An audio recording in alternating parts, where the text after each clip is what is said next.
Gary Leon Ridgway was born in Salt Lake City in 1949 and grew up in Washington State in a working-class family.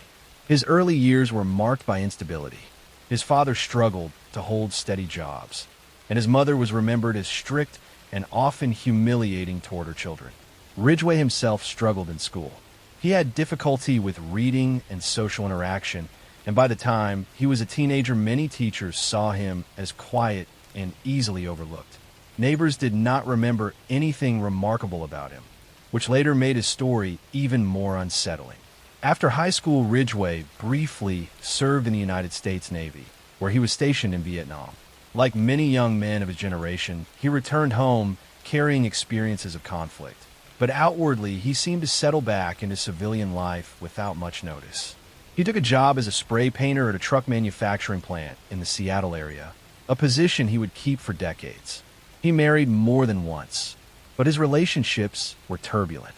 His wives later recalled that he was often controlling, jealous, and driven by an obsession with sex that never seemed to fade. In the early 1980s, the communities south of Seattle were changing quickly. The region had grown into a mix of suburban homes, truck stops, and stretches of semi-rural land where people could disappear without much notice. It was also an area where prostitution was common, and many young women lived in vulnerable situations. It was against this backdrop that bodies began to appear near the Green River. In 1982, the first victims were discovered, young women strangled and abandoned in wooded areas or down embankments. Some were left in clusters, almost as if the killer returned to the same hiding spots again and again. Detectives soon realized they were facing a serial predator. The victims were primarily sex workers or runaways, which made them easier targets and often delayed missing person reports. The press quickly adopted the name Green River Killer, and fear spread throughout King County. Parents warned their daughters to be careful, and police patrols increased, but the murders continued. The investigation grew into one of the largest ever assembled. Dozens of detectives were assigned full-time, and the FBI provided criminal profilers to study the killer's behavior. Task force offices were filled with maps, photos, and stacks of reports, but leads rarely produced results. At one point, notorious serial killer Ted Bundy, already in prison in Florida, offered insights into how the Green River Killer might be thinking. Detectives listened, but Bundy's advice did not lead to a breakthrough. Ridgway lived his double life carefully. By day, he was a reliable employee who rarely missed work. Neighbors remembered him mowing his lawn, attending barbecues, and even going to church. At the same time, he cruised the highway strips looking for women, sometimes picking up several in a single week. He later admitted that he strangled most of his victims shortly after meeting them, sometimes in his home, sometimes in his truck, and then disposed of their bodies in wooded areas south of Seattle. What made him particularly dangerous was his ability to appear so ordinary that almost no one suspected him. Police actually questioned Ridgway more than once. His name appeared in connection with missing women, and in 1987 his home and workplace were searched. At that time, investigators collected samples of his saliva for DNA comparison. But the forensic science of the late 1980s was still in its early stages. The technology was not sensitive enough to tie him conclusively to the victims. With nothing concrete to hold him, detectives had to let him go. For years afterward, the case went cold. Families of victims pleaded for justice, and the task force kept working, but it seemed as if the killer had vanished. By the 1990s, Ridgway remarried again and presented himself as a more stable man. He continued to work at the truck plant, kept up appearances at church, and lived quietly in the suburbs. Yet he never stopped seeking out sex workers, and many believe he continued to kill into the 1990s, though the exact number of victims will never be known. The turning point came with the rise of new DNA technology. In the late 1990s and early 2000s, forensic laboratories had developed far more powerful techniques for testing small and degraded samples. Detectives in King County began re-examining old evidence from the Green River cases. In 2001, the results came back. DNA collected from several victims in the 1980s now matched the sample taken from Ridgway years earlier. After almost 20 years of frustration, the task force finally had proof. In November 2001, Ridgway was arrested outside the truck plant where he had worked for 30 years.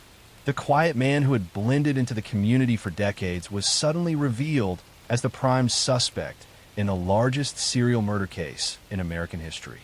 His arrest shocked neighbors and co-workers, many of whom said they could not believe that the polite man they knew was capable of such crimes. The legal proceedings that followed were enormous. In 2003, Ridgway reached a plea agreement with prosecutors.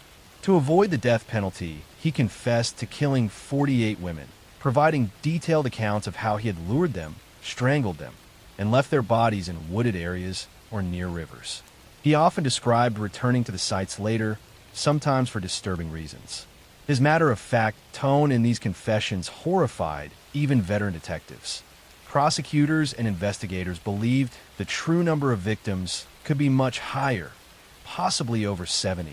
But without remains or evidence, those cases could never be proven. In the courtroom, Ridgway listened as families of victims spoke about their grief. Some told him of daughters they had lost in their teens, of sisters who had never returned home, of years spent waiting for answers. Ridgway rarely showed emotion, offering only quiet apologies that many families found hollow. In December 2003, he was sentenced to life in prison without parole on 48 counts of murder. He was sent to the Washington State Penitentiary, where he remains to this day. The Green River case changed the way American law enforcement approached serial murder investigations. It highlighted the importance of DNA evidence and long-term commitment from task forces. It also exposed how society often overlooked crimes against sex workers and marginalized women, creating conditions in which a predator like Ridgway could operate for so long without capture. For the families, the sentences brought some closure, but also enduring pain.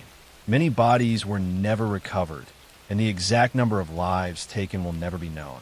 Ridgway's legacy remains as a reminder of how ordinary a killer can appear, living quietly among neighbors while hiding unspeakable crimes.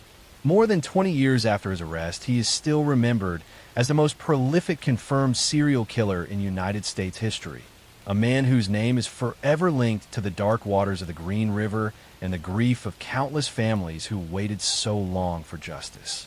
Next story. The story of John Wayne Gacy is one of the darkest and most unsettling chapters in American criminal history. Gacy, who would become infamously known as the Killer Clown, lived a life that on the surface appeared ordinary and even respectable. He was a businessman, a community volunteer, and someone who seemed deeply involved in his neighborhood. Yet behind the mask of normalcy was a man hiding unspeakable crimes that would eventually shock the nation and leave an indelible mark on the collective memory of true crime. Gacy was born in 1942 in Chicago, Illinois, to a working-class family. His childhood was marked by a difficult relationship with his father, who was often abusive and critical, and this sense of rejection weighed heavily on him. Despite the turmoil at home, Gacy attempted to find his place in the world through work and community engagement.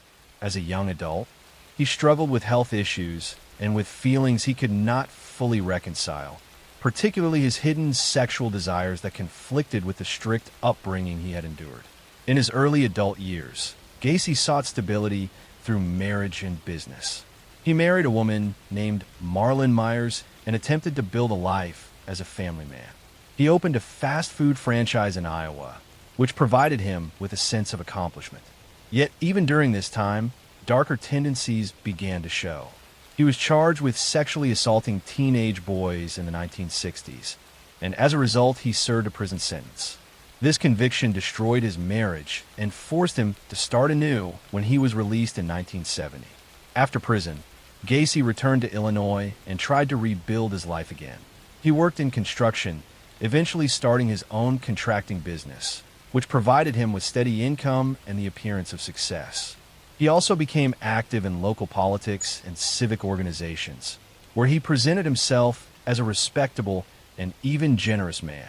He often dressed up as a clown for parties and charity events, creating the persona of Pogo the Clown, which he used to entertain children families. This clown persona would later become symbolic of the horrifying contrast between his public image and his hidden crimes. Behind the facade, Gacy was luring young men and boys into his orbit, many of them runaways or individuals looking for work. Using promises of jobs or simply offering friendship, Gacy would bring them into his home.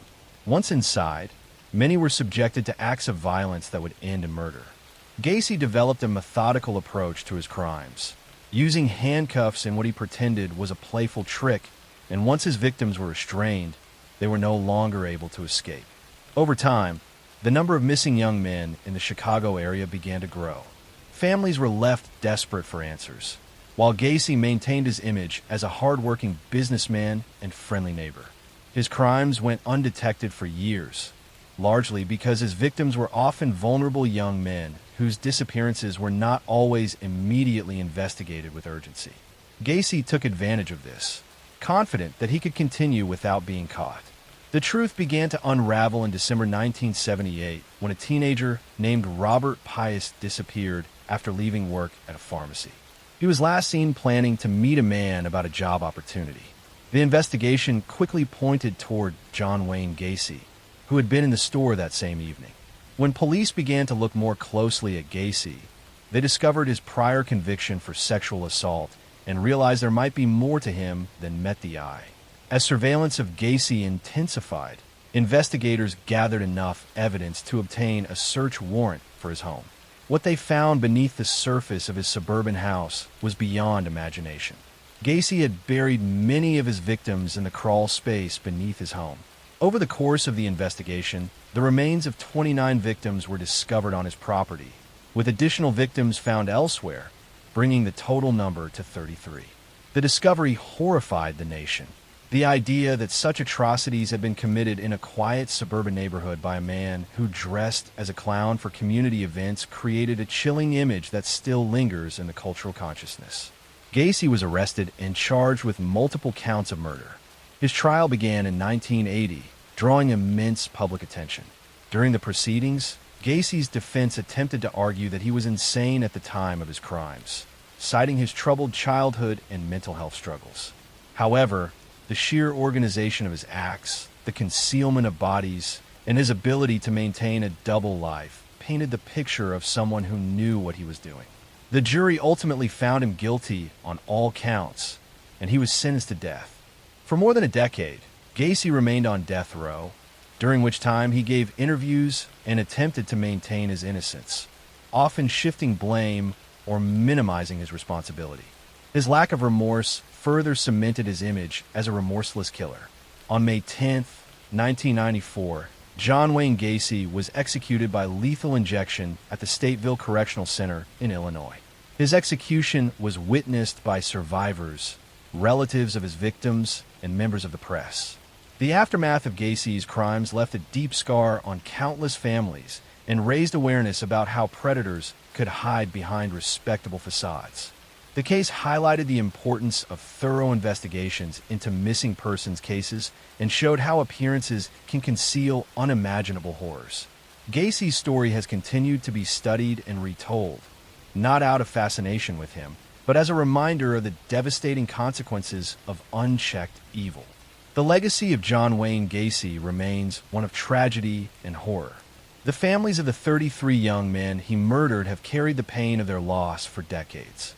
His crimes also reshaped how communities think about safety, trust, and the unsettling reality that sometimes the most dangerous individuals are those who seem most ordinary.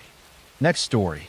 The story of John Wayne Gacy is one of the darkest and most unsettling chapters in American criminal history. Gacy, who would become infamously known as the Killer Clown, lived a life that on the surface appeared ordinary and even respectable. He was a businessman, a community volunteer, and someone who seemed deeply involved in his neighborhood. Yet behind the mask of normalcy was a man hiding unspeakable crimes that would eventually shock the nation and leave an indelible mark on the collective memory of true crime. Gacy was born in 1942 in Chicago, Illinois, to a working-class family. His childhood was marked by a difficult relationship with his father, who was often abusive and critical, and this sense of rejection weighed heavily on him. Despite the turmoil at home, Gacy attempted to find his place in the world through work and community engagement. As a young adult, he struggled with health issues and with feelings he could not fully reconcile, particularly his hidden sexual desires that conflicted with the strict upbringing he had endured. In his early adult years, Gacy sought stability through marriage and business. He married a woman named Marlon Myers and attempted to build a life as a family man. He opened a fast food franchise in Iowa, which provided him with a sense of accomplishment. Yet, even during this time, darker tendencies began to show. He was charged with sexually assaulting teenage boys in the 1960s, and as a result, he served a prison sentence. This conviction destroyed his marriage and forced him to start anew when he was released in 1970. After prison, Gacy returned to Illinois and tried to rebuild his life again. He worked in construction, eventually starting his own contracting business, which provided him with steady income and the appearance of success. He also became active in local politics and civic organizations, where he presented himself as a respectable and even generous man.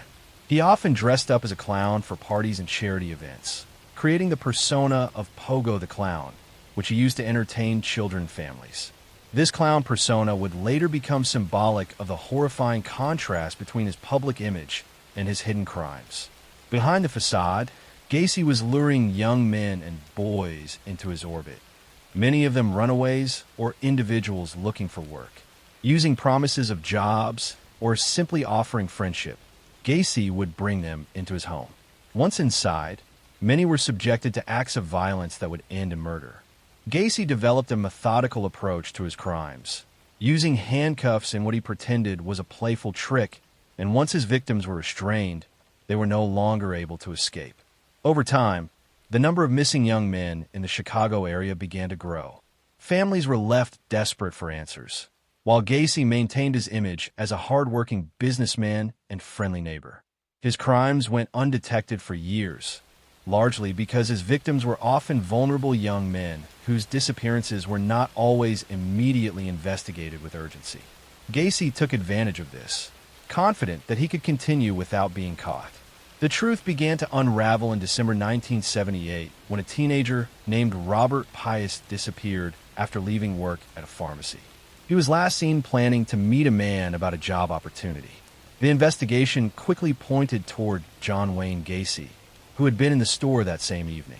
When police began to look more closely at Gacy, they discovered his prior conviction for sexual assault and realized there might be more to him than met the eye.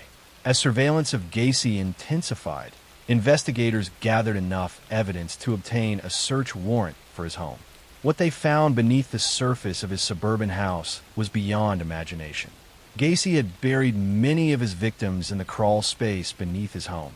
Over the course of the investigation, the remains of 29 victims were discovered on his property, with additional victims found elsewhere, bringing the total number to 33. The discovery horrified the nation. The idea that such atrocities had been committed in a quiet suburban neighborhood by a man who dressed as a clown for community events created a chilling image that still lingers in the cultural consciousness. Gacy was arrested and charged with multiple counts of murder. His trial began in 1980, drawing immense public attention. During the proceedings, Gacy's defense attempted to argue that he was insane at the time of his crimes, citing his troubled childhood and mental health struggles. However, the sheer organization of his acts, the concealment of bodies, and his ability to maintain a double life painted the picture of someone who knew what he was doing. The jury ultimately found him guilty on all counts, and he was sentenced to death. For more than a decade, Gacy remained on death row, during which time he gave interviews and attempted to maintain his innocence, often shifting blame or minimizing his responsibility. His lack of remorse further cemented his image as a remorseless killer. On May 10, 1994, John Wayne Gacy was executed by lethal injection at the Stateville Correctional Center in Illinois. His execution was witnessed by survivors, relatives of his victims, and members of the press. The aftermath of Gacy's crimes left a deep scar on countless families and raised awareness about how predators could hide behind respectable facades. The case highlighted the importance of thorough investigations into missing persons cases and showed how appearances can conceal unimaginable horrors. Gacy's story has continued to be studied and retold, not out of fascination with him, but as a reminder of the devastating consequences of unchecked evil. The legacy of John Wayne Gacy remains one of tragedy and horror. The families of the 33 young men he murdered have carried the pain of their loss for decades. His crimes also reshaped how communities think about safety, trust, and the unsettling reality that sometimes the most dangerous individuals are those who seem most ordinary. Next story.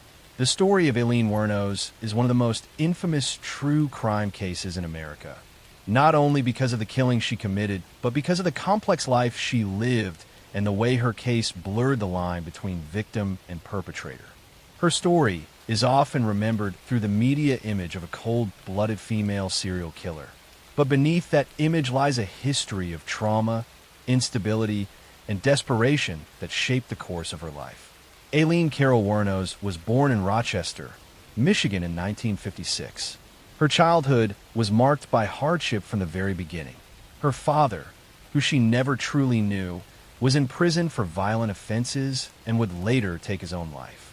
Her mother abandoned Aileen and her brother when they were very young, leaving them in the care of their grandparents.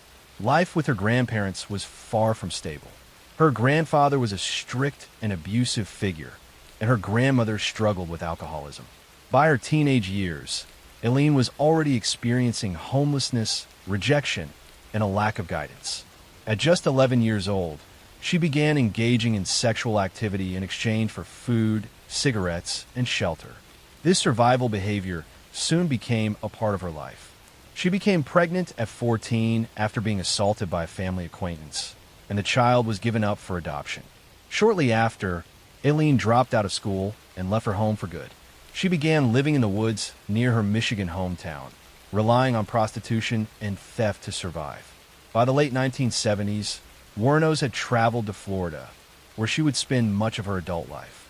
She lived mostly on the margins of society, staying in cheap motels, bars, and hitchhiking along highways.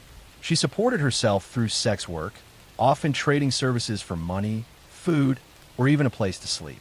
Her encounters with law enforcement were frequent, and she was arrested multiple times for disorderly conduct, theft, and weapons charges.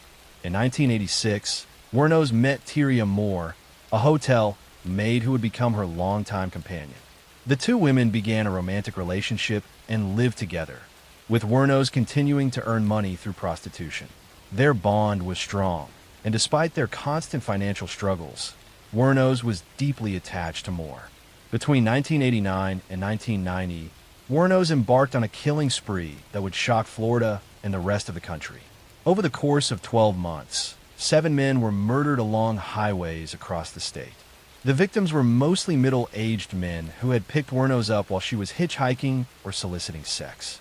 Each was shot with a small-caliber handgun, and their vehicles and belongings were often stolen afterward.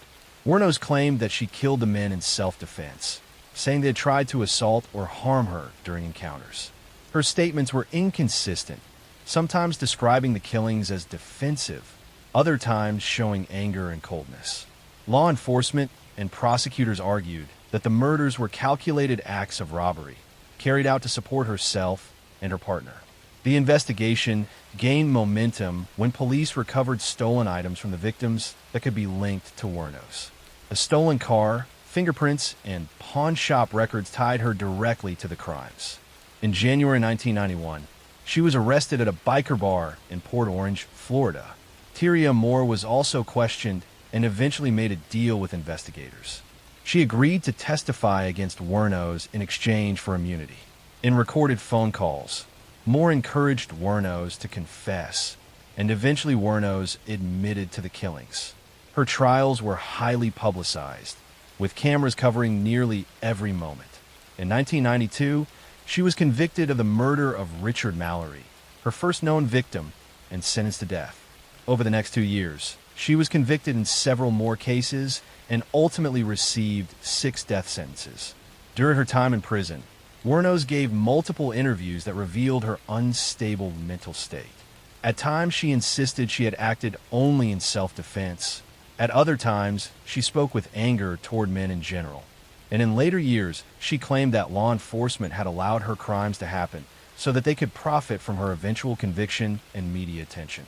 Her erratic behavior in court, her sudden outbursts, and her claims of conspiracies added to the perception that she was deeply disturbed. Despite appeals and evaluations of her mental competency, her sentences remained in place. On October 9, 2002, Aileen Wuornos was executed by lethal injection at Florida State Prison. In her final statement, she spoke in a disjointed and almost mystical manner, expressing a belief that she would return and continue on in another life. The case of Aileen Wuornos continues to fascinate and disturb because it forces people to confront questions about justice, trauma, and accountability. Was she a cold-blooded killer who preyed on unsuspecting men? Or was she a product of a violent and abusive life who lashed out in desperation? Her story has been retold in books, documentaries, and films, most famously in the movie Monster, which brought her story to an even wider audience. What remains clear is that Aileen Wuornos lived a life marked by pain from beginning to end. Her crimes left behind grieving families, and her execution brought closure to some, but controversy to others. Her story is one of the darkest, yet most complex in the history of American true crime, remembered both for its brutality and for the troubled humanity of the woman at its center. In the early 1970s, the suburbs of Chicago seemed like a place of opportunity. Families bought homes in neat neighborhoods, businesses were growing, and young people looked for independence and work. It was in this setting that John Wayne Gacy built the image of a successful contractor, a man who hosted neighborhood barbecues, dressed as a clown for children's parties, and appeared to embody the cheerful suburban dream. Behind this mask, however, lay one of the darkest and most horrifying series of crimes in American history. Gacy was born in March 1942 in Chicago, the son of John and Marion Gacy. His father was an auto repair machinist with a drinking problem and a harsh, strict manner. His mother was gentle and protective. Growing up, Gacy endured verbal and physical abuse from his father, who often belittled him and accused him of being weak. This troubled childhood shaped much of his later need for control and secrecy. He also suffered from health problems, including fainting spells and a heart condition, which made him feel different from other boys his age. Despite difficulties at home, Gacy showed signs of ambition. He studied business, married, and began building a life that seemed respectable.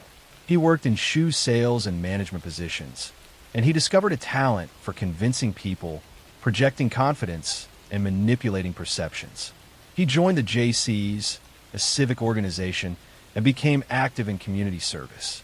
Beneath this respectable exterior, he was already struggling with urges that would later become crimes. In the mid-1960s, Gacy was first arrested in Iowa for luring a teenage boy into sexual acts. He was convicted and sentenced to 10 years in prison, but his wife divorced him during his incarceration. In prison, he became a model inmate, working in the kitchen and organizing programs. After about 18 months, he was paroled in 1970 and returned to Chicago to rebuild his life. Once home, Gacy focused on crafting a new identity. He remarried, started his own construction business called PDM Contractors, and bought a house on Somerdale Avenue in Norwood Park Township.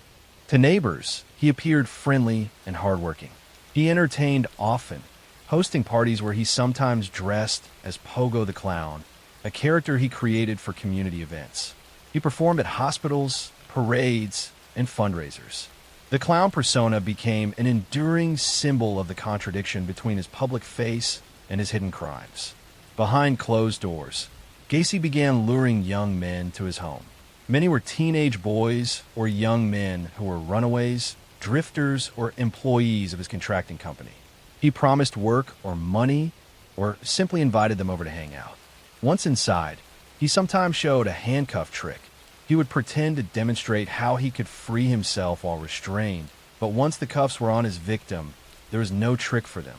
From there, his assaults escalated into murder. Throughout the 1970s, boys and young men began disappearing around Chicago.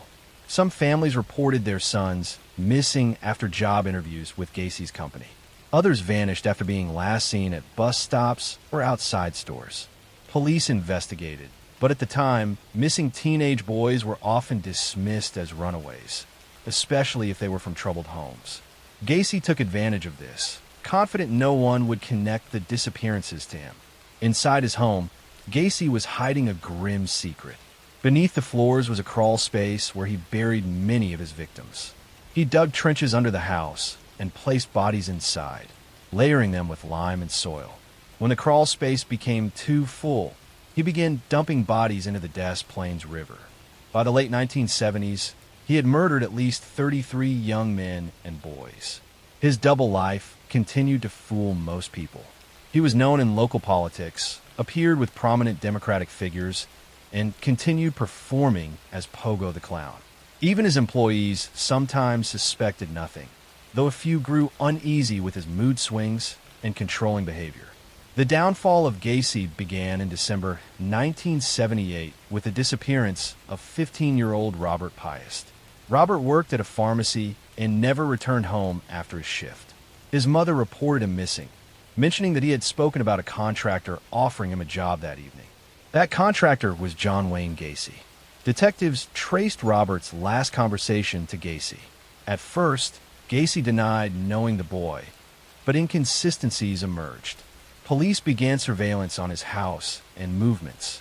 They obtained a search warrant and found books on homosexuality and pornography, handcuffs, and driver's licenses that did not belong to him. A strong foul odor came from the crawl space, which Gacy dismissed as drainage issues, but investigators sensed something larger. As pressure mounted, Gacy's behavior became erratic. He invited police into his home multiple times, seeming confident and cocky. Detectives interviewed former employees and young men who described threatening encounters. Police returned with another warrant to fully examine the crawl space. On December 21st, 1978, Gacy finally confessed after a marathon interrogation. He admitted to murdering dozens of young men and burying many beneath his house. Police and evidence technicians began digging under the house, discovering body after body. The stench was overwhelming. Neighbors and reporters swarmed the scene, shocked that the friendly man they knew had been hiding such horror. Over the following weeks, 29 bodies were recovered from the crawl space and yard. Additional victims were later pulled from the Des Plaines River. In total, 33 victims were attributed to Gacy. Identifying them was a long process involving dental records and DNA analysis. Some victims were never fully identified, their names still unknown decades later. The trial began in 1980. Prosecutors presented the physical evidence, survivor testimony, and the grim tally of bodies. The defense argued insanity, claiming multiple personalities, but the jury was not persuaded. In March 1980, Gacy was found guilty of 33 counts of murder, sexual assault, and other charges. He was sentenced to death. During years on death row at Menard Correctional Center, he painted hundreds of pictures, often depicting clowns or abstract scenes. Some were sold at auction, drawing morbid fascination. On May 10th, 1994, after more than 14 years on death row, Gacy was executed by lethal injection. His final meal was fried chicken, French fries, a pound of strawberries, and Diet Coke. When asked for final words, he reportedly said, "Kiss my ass." Outside the prison, families of victims gathered, some holding signs, others weeping. The execution brought a measure of closure, but the grief of those families never fully lifted. John Wayne Gacy's story is not just one of individual horror. It is a story of deception, duality, and the failure of perception. Beneath the most ordinary facades, unimaginable darkness can hide. The suburban streets of Chicago, once a symbol of opportunity, became the stage for one of the most infamous criminal histories in the United States, a cautionary tale whose echoes remain haunting decades later. The case of Jeffrey Dahmer remains one of the darkest chapters in modern crime history. Born in May 1960 in Milwaukee, Wisconsin, Jeffrey grew up in a home that was outwardly normal but internally fractured. His father, Lionel, was a research chemist, and his mother, Joyce, battled her own struggles with mental health. From a young age, Jeffrey displayed signs of detachment from those around him. He was shy, withdrawn, and often preferred to be alone. What stood out to those who later reflected on his youth was a fascination with the dead and with animals in particular. Jeffrey would collect roadkill, study the bodies, and experiment with their bones. At the time, these habits were dismissed as odd, but not alarming enough to demand intervention. As Jeffrey entered his teenage years, his isolation deepened. Alcohol became his companion. He began drinking heavily, even during school hours, hiding liquor in the folds of his clothing or stashing it in lockers. His classmates sometimes laughed about it, but his drinking was a symptom of a deeper emptiness that was consuming him. He felt disconnected from people. At the same time, Jeffrey was beginning to struggle with his own sexual identity, and he later admitted that his urges were mixed with fantasies of control and domination. The pivotal moment that marked his first descent into murder came in June 1978, shortly after his high school graduation. His parents had separated, and Jeffrey was left alone in the family home. One evening, he picked up a hitchhiker named Stephen Hicks. Stephen was a young man heading to a rock concert, and he accepted Jeffrey's invitation to stop at the house for some drinks. At first, the atmosphere was friendly, but as the night wore on, Jeffrey realized that Stephen wanted to leave. Panic and desperation filled him because Jeffrey did not want to be alone again. He struck Stephen with a dumbbell and strangled him. This was the first murder. Afterward, Jeffrey dismembered the body and disposed of it in the woods behind the house. This act haunted him, but it also awakened something inside him that he would later admit he could not control. In the years that followed, Jeffrey tried to appear normal.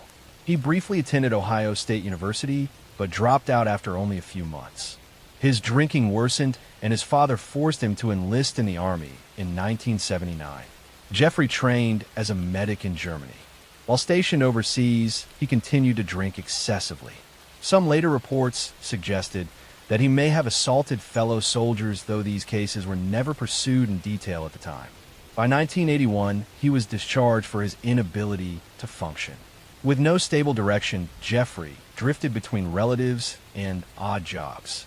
By the late 1980s, his impulses returned stronger. Living in Milwaukee in a small apartment, Jeffrey began frequenting gay bars and bathhouses.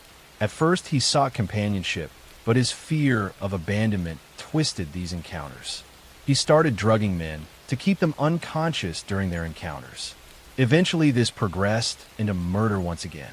In 1987, he killed Stephen Twomey in a hotel room after a night of drinking.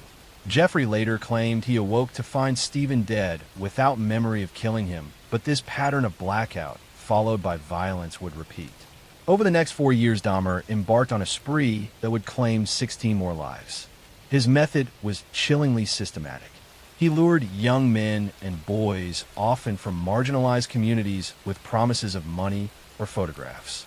Once inside his apartment, he drugged them, strangled them, and kept their bodies for days. In some cases, he performed disturbing rituals of dismemberment and cannibalism. He kept skulls and body parts as trophies, storing them in his refrigerator in a blue barrel filled with acid. His obsession was not only with killing, but with creating a permanent companion who could never leave him.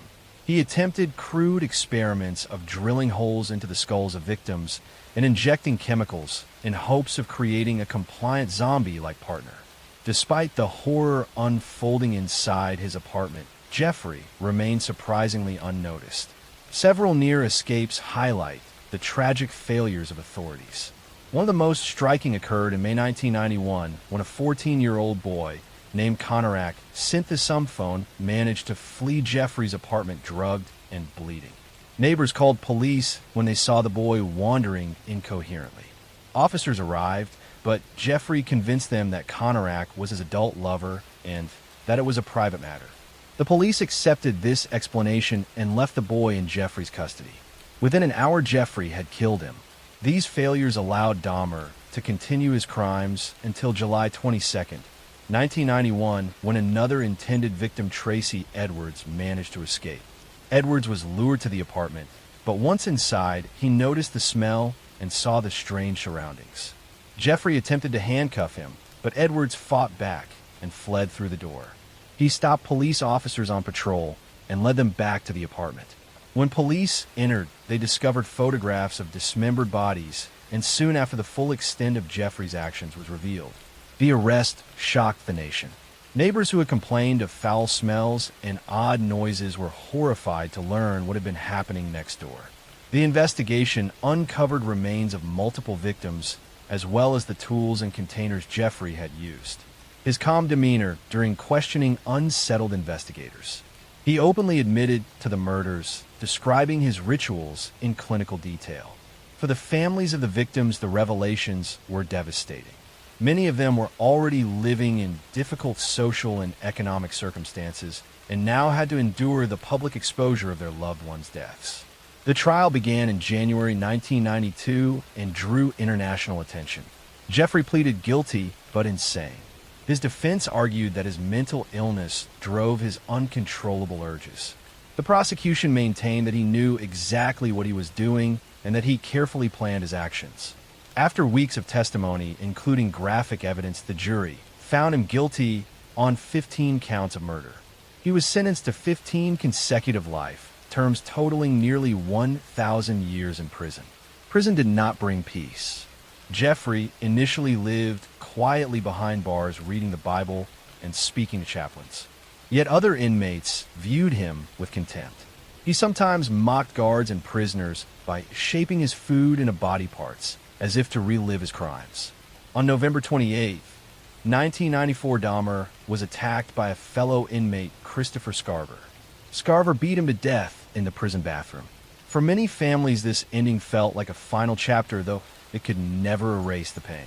The legacy of Jeffrey Dahmer continues to stir debates about mental illness policing and the vulnerability of marginalized groups.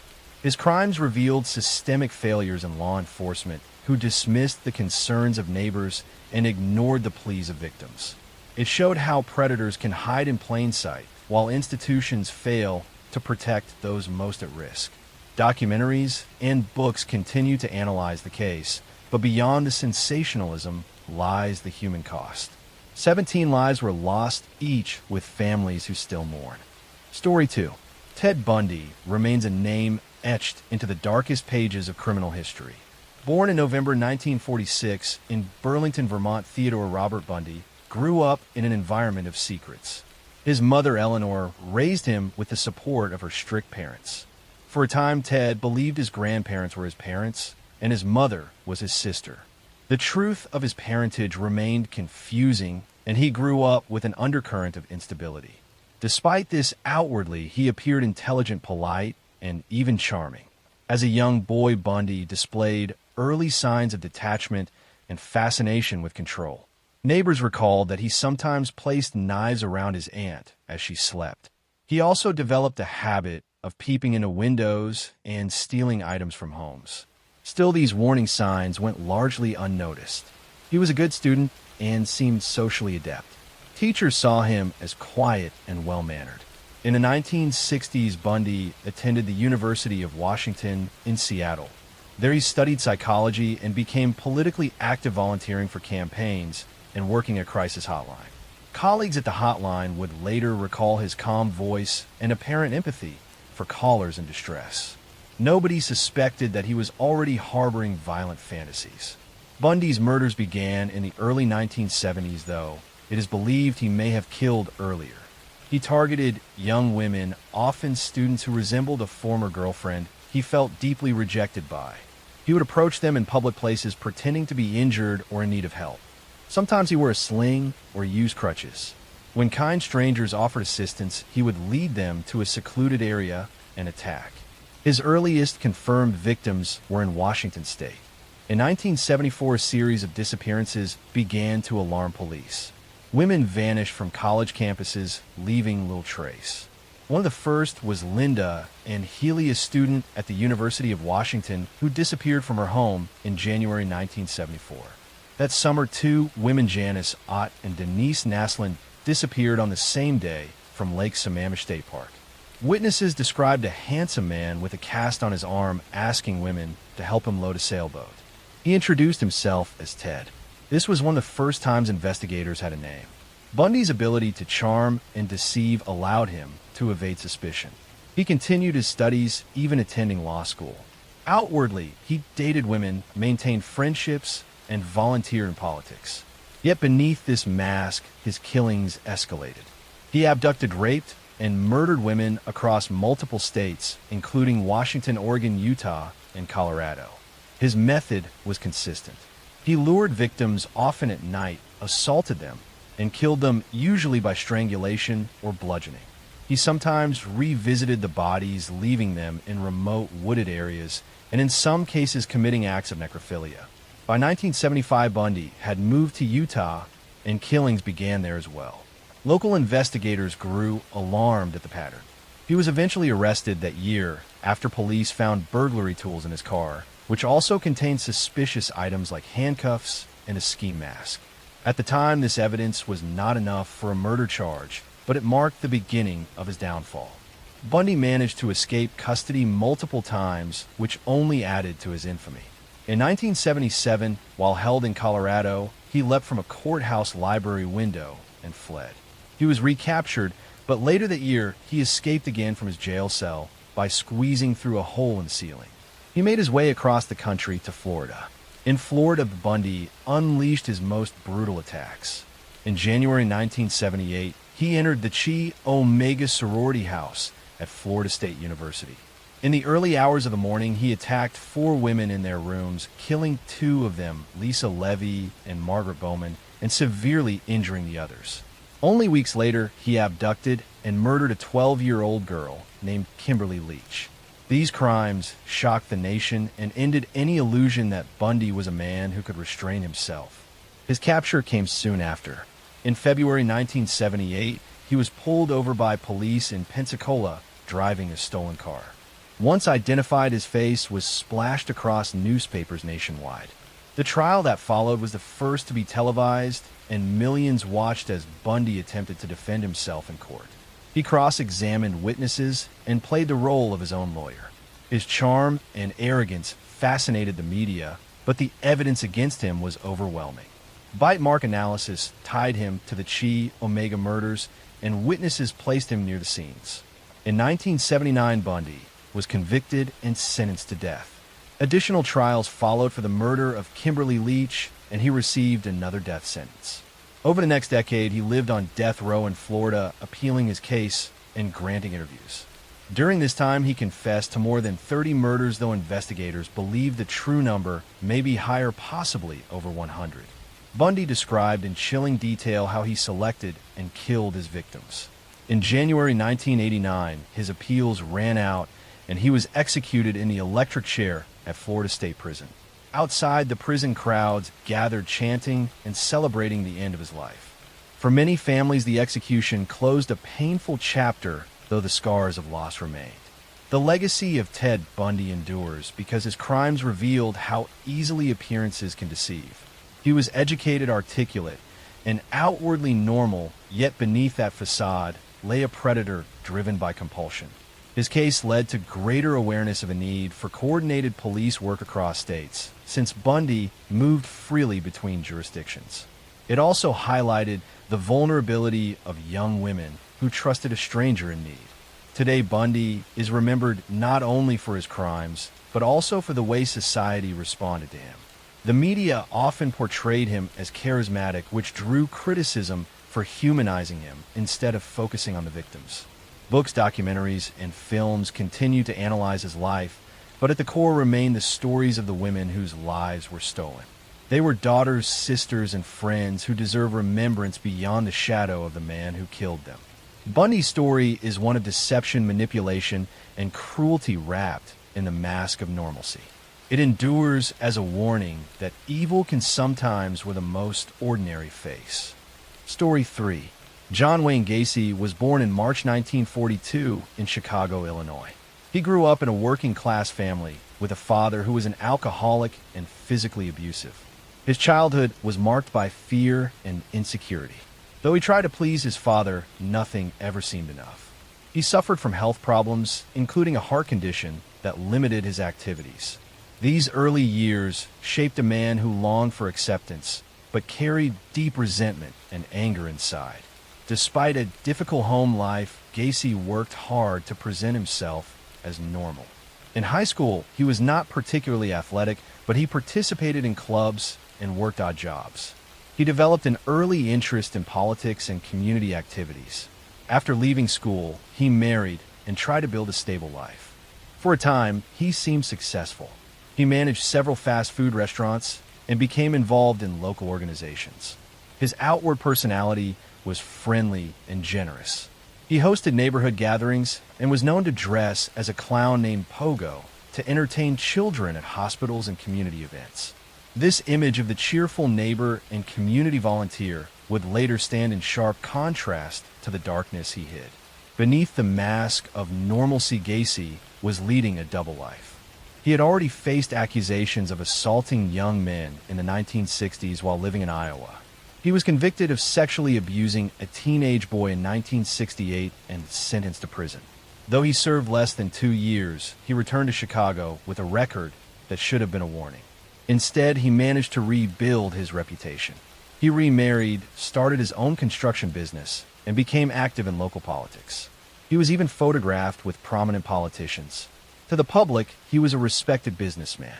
To those closest to him, there were glimpses of volatility, but few suspected the horror that lay hidden. Gacy's crimes escalated in the early 1970s. He lured young men and boys to his home, often offering them work construction jobs or simply a safe place to hang out. Once inside his modest suburban house, he would overpower them. His method became ritualistic. He used handcuffs, sometimes presenting them as a party trick. After restraining his victims, he would assault, torture, and eventually strangle them. Most of the killings took place in his home while his neighbors remained unaware. The number of victims grew over the years. Gacy buried many of them in the crawl space beneath his house. Others were disposed of in nearby rivers. The smell in the house became overwhelming at times, but Gacy explained it away as plumbing issues. He continued to maintain his outward image of normality, attending parties, working in politics, and performing as Pogo the Clown. The juxtaposition between his community role and his secret life made the eventual revelation all the more shocking. In 1978, his crimes began to unravel. That December, a teenage boy named Robert Pius disappeared after telling friends he was going to meet a contractor about a job. The contractor was John Wayne Gacy. When police began investigating, they quickly connected Gacy to other missing young men. They obtained a search warrant and entered his house. Inside, they found items that belonged to several missing victims. The stench from the crawl space raised immediate suspicions. A second search warrant allowed police to dig beneath the house. What they uncovered was a nightmare. Body after body was exhumed from the crawl space. In total, 29 victims were buried there, with additional remains found in rivers nearby. Many of the victims were teenagers or young men who had simply vanished without explanation. For families who had searched desperately for answers, the discovery was devastating. Gacy was arrested and interrogated. His demeanor shocked investigators. He confessed calmly to more than 30 murders, describing his methods in chilling detail. He admitted that he had sometimes killed 2 victims in a single night. He spoke of the killings as though they were routine parts of his life. His lack of remorse and the sheer scale of his crimes stunned even seasoned detectives. The trial of John Wayne Gacy began in 1980. It attracted enormous attention. Prosecutors laid out the evidence of his double life and the brutality of his murders. The defense attempted to argue insanity, but the jury was unconvinced. The calculated nature of his crimes and his ability to maintain a normal outward life demonstrated that he understood his actions. After only a short deliberation, the jury found him guilty on 33 counts of murder. It was one of the largest conviction totals for a single person in American history at the time. Gacy was sentenced to death. He spent 14 years on death row at Menard Correctional Center in Illinois. During this time, he painted hundreds of portraits, many of them depicting clowns.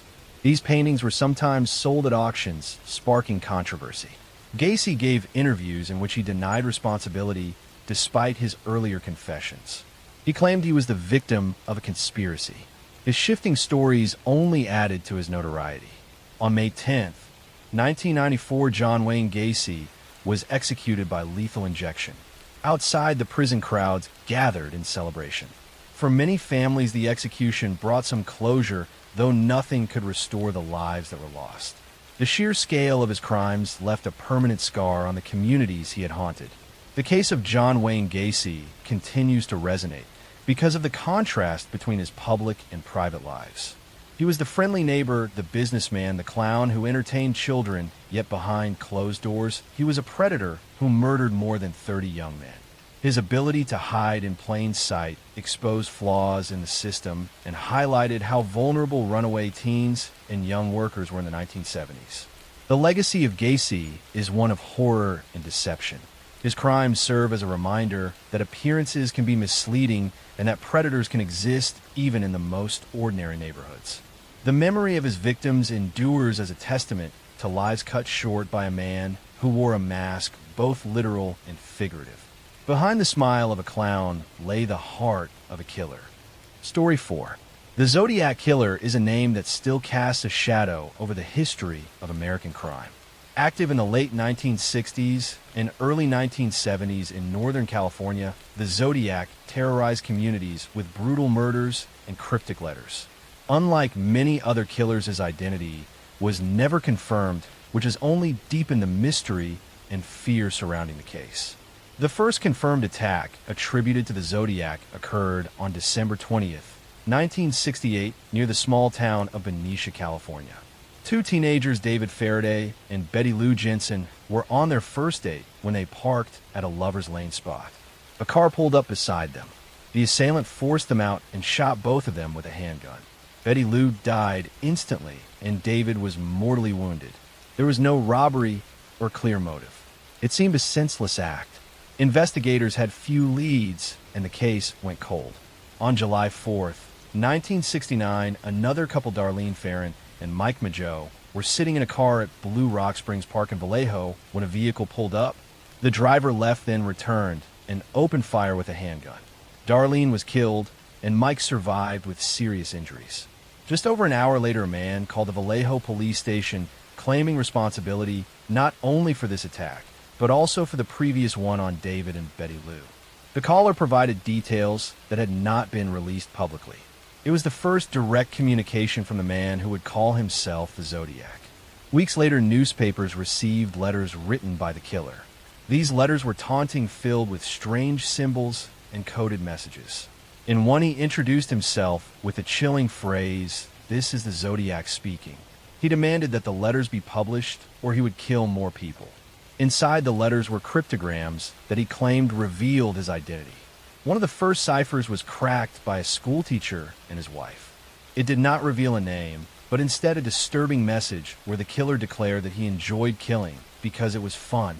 The Zodiac struck again on September 27th, 1969 at Lake Berryessa.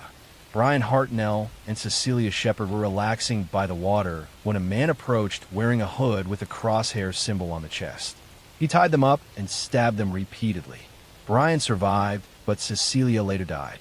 Before leaving the scene, the attacker scrawled a message on the victim's car door with the dates of his previous attacks and his distinctive crosshair symbol. Only 2 weeks later, on October 11th, 1969, the Zodiac murdered cab driver Paul Stein in San Francisco. He shot him in the head and then bizarrely cut a piece of the victim's shirt to send later with a letter. Witnesses saw the killer at the scene, describing him as a white male in his 30s with glasses. Despite this near miss, the Zodiac managed to escape into the night. Police rushed to the area, but confusion about the suspect's race led officers to let him walk past them. This mistake may have cost them their best chance at capture.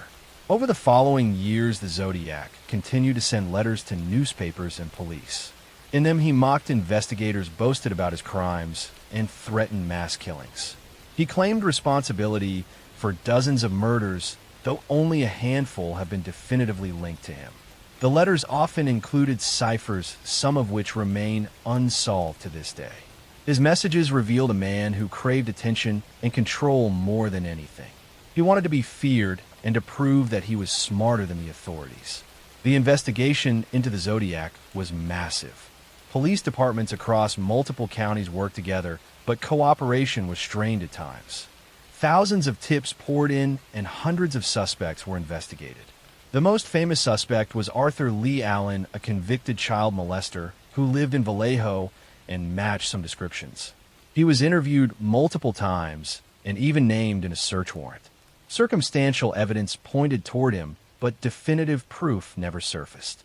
DNA analysis years later did not match him, though doubts and debates remain. As time passed, the Zodiac's letters grew less frequent. His last confirmed correspondence was in 1974. After that, the trail went cold. Some believe he died or was imprisoned for another crime. Others think he simply stopped writing and continued living quietly under a false identity. The lack of closure left victims' families and investigators frustrated. In the decades since the killings, the Zodiac has become part of American folklore. Books, documentaries, and films have kept the story alive. Amateur sleuths have dedicated their lives to decoding his ciphers and piecing together clues. In 2020, a team of codebreakers finally solved one of his unsolved ciphers sent in 1969. The message contained more taunts, but again, no name. This reinforced the idea that the Zodiac never intended to reveal his identity. His goal was to manipulate the public and instill fear. The impact of the Zodiac case was profound. It highlighted the challenges of interagency cooperation in the pre-digital era, when communication between counties was slow. It showed how media attention could both aid and hinder investigations. The constant publication of his letters gave him the spotlight he desired, but also kept the public informed. To this day, the identity of the Zodiac remains unproven. DNA analysis offers some hope, but the evidence is limited and degraded by time. Theories abound, ranging from known suspects like Arthur Lee Allen to more obscure figures. Every few years, a new claim emerges about his identity, but none have been confirmed. The story of the Zodiac killer endures because it combines brutal violence with mystery. Unlike other serial killers who were eventually caught and exposed, the Zodiac remains a ghost figure lurking in the shadows of history. His victims were ordinary people, young couples enjoying evenings by the water, or a cab driver working late at night. Their lives were cut short by a man who wanted to be remembered for terror rather than for who he was. Today, more than 50 years later, the case continues to fascinate because it is unfinished. The unanswered questions leave space for endless speculation. The Zodiac's cryptic symbols remain as haunting reminders of a killer who manipulated fear with both weapons and words. His legacy is not only in the murders he committed, but in the way he exploited mystery itself, turning crime into a dark puzzle that is yet to be solved. Story 5. Richard Ramirez was born in February 1960 in El Paso, Texas. His childhood was marked by instability and violence. His father was strict and often abusive. His mother worked in a factory where exposure to chemicals may have affected her health. Richard grew up surrounded by poverty and dysfunction. From a young age, he was influenced by his older cousin Miguel, who had returned from serving in Vietnam. Miguel boasted about brutal acts he had committed during the war and even showed Richard disturbing photographs of women he claimed to have assaulted. At only 12 years old, Richard witnessed Miguel murder his own wife during a domestic argument. These traumatic experiences left deep scars on the boy, who was already vulnerable. Richard began experimenting with drugs as a teenager, turning to marijuana and later LSD. He also developed a fascination with Satanism and dark rituals. He struggled in school and dropped out early. His petty crimes soon escalated into burglaries. By his early 20s, he had moved to California, drifting through Los Angeles and San Francisco, surviving on theft and immersing himself in a lifestyle of addiction and violence. His descent into murder began in 1984. That June, a 79-year-old woman named Jenny Vincow was found dead in her apartment in Los Angeles. She had been stabbed, and her body showed signs of mutilation. Police had no suspect at the time, but years later this crime was linked to Richard Ramirez. It marked the start of his killing spree. By 1985, the murders escalated dramatically. Ramirez gained the nickname the Night Stalker because he attacked in the middle of the night. He targeted homes across Southern California, breaking in while victims slept. His methods were unpredictable. Sometimes he used a gun, other times a knife or blunt objects. He killed men and women of all ages. He assaulted women and sometimes children. He left satanic symbols at crime scenes and forced victims to swear their loyalty to the devil. The randomness of his attacks created widespread fear because nobody knew who might be next. In March 1985, he attacked Maria Hernandez in her home in Rosemead. She survived by raising her hands and deflecting a bullet. Minutes later, he killed another woman, Tsai, leaving you outside her car nearby. That same evening, he killed a third woman in her apartment. These rapid attacks terrified the city. Newspapers began covering the Night Stalker daily. Over the next months, Ramirez continued his spree.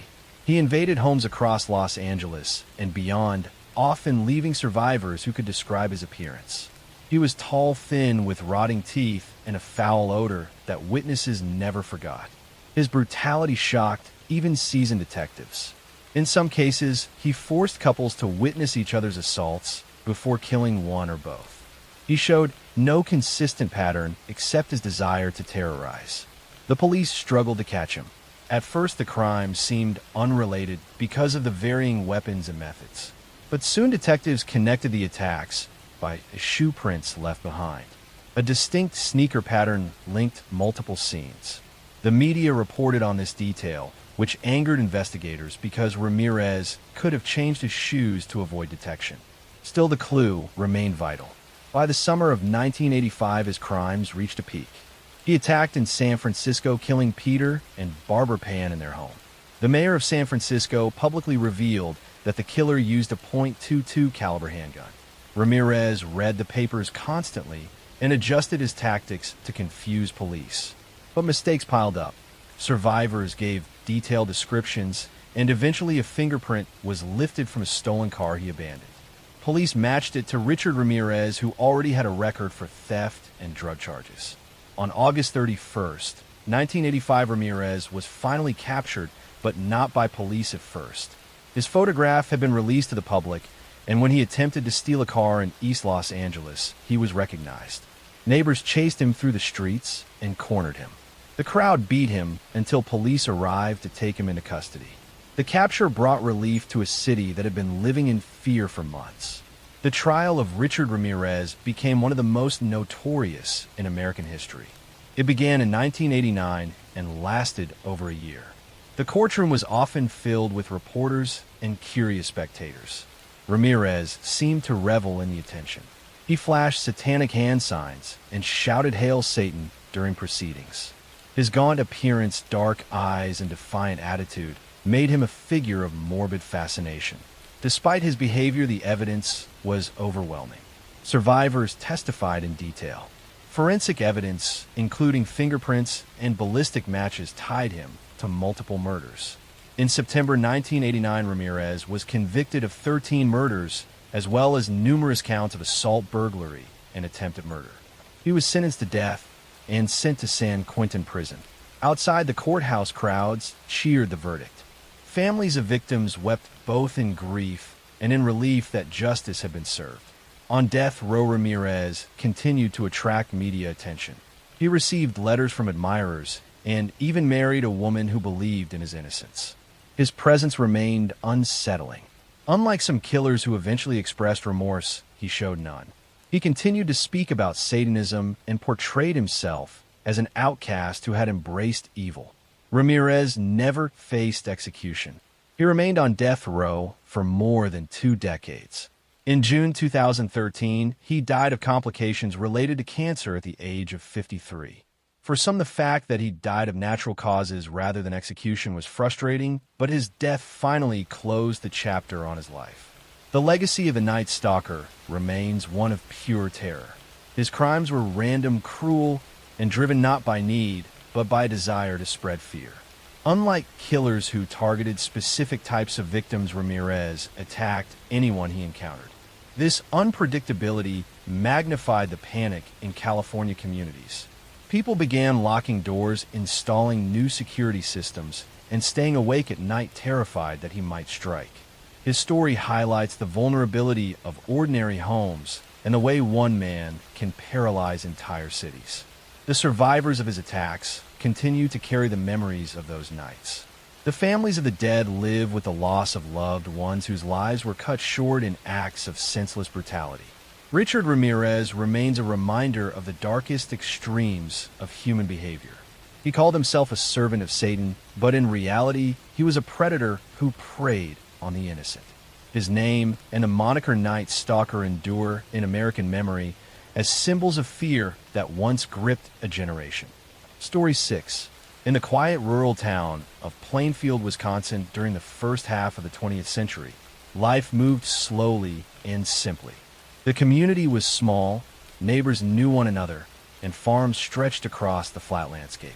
Yet behind this peaceful setting there lived a man whose crimes would eventually horrify the entire nation. His name was Edward Theodore Gain.